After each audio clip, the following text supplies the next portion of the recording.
So I was born in California, and then I lived in between California and New Orleans until I was 18, and I moved to London to study at St. Martin's. And I moved to Paris and worked for Chanel and QUOＩ, and then I moved back to London and did my final collection, and then I moved back to Paris 8 months ago now. How did we meet? I think we met in a comedy club.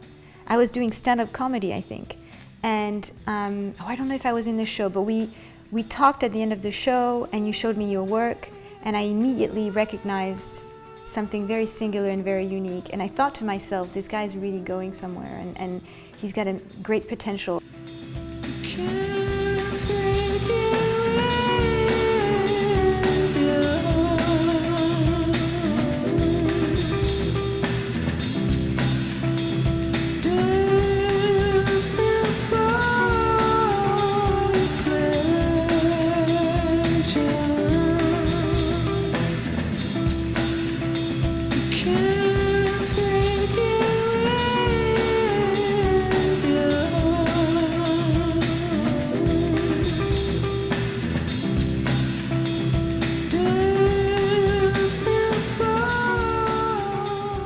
I try and actually make it really ambiguous so that the audience can, or the viewer, or the wearer can look at it and can choose kind of what they think it's about or what the inspiration is. So I want it to have a certain level of ambiguity and abstraction, and I want the wearer to put their own personality onto it in a way.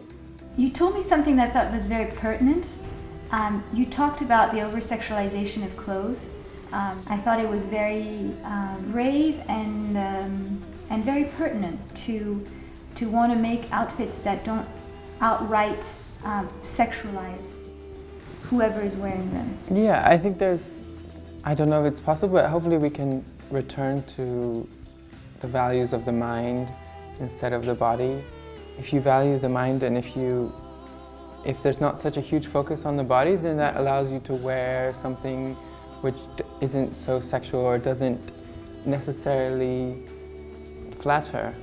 Your clothes and your creations are unisex. Right. Well, for me, they're unisex. I mean, in the fashion world, the way it is right now, there's men's and there's women's, and there's starting to be a shift. So my audience and the people who buy the clothes at this point are all women, but when I'm designing them, I don't consider gender too much.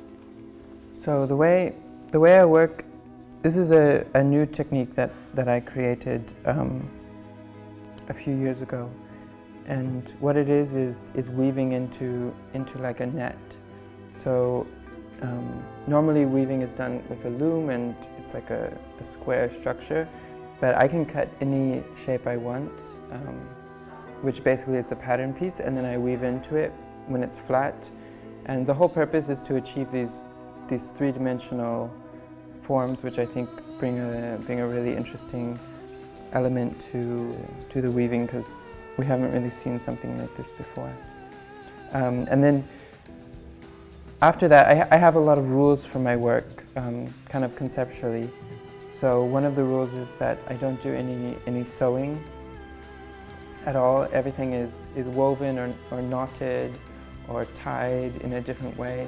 Nothing is sewn with a machine, because I wanted to kind of forget that side of technology and force myself to be innovative in a different way than using a sewing machine allows.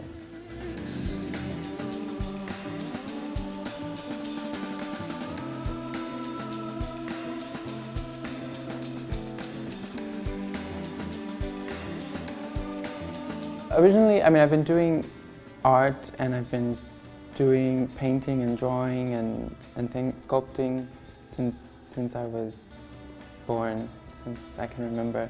And when I was 14, I moved to a school, a boarding school, an arts boarding school, and I began taking a fashion class. But before that, I wasn't sure if I wanted to do painting or sculpture or something along those lines. I've always had a really big interest in theater and dance, So for me, fashion is a way to combine all of these interests that I have, and it's a way for me to speak directly with people and with culture and kind of interact in a way that fine art or dance or these kind of other mediums don't have. I love that.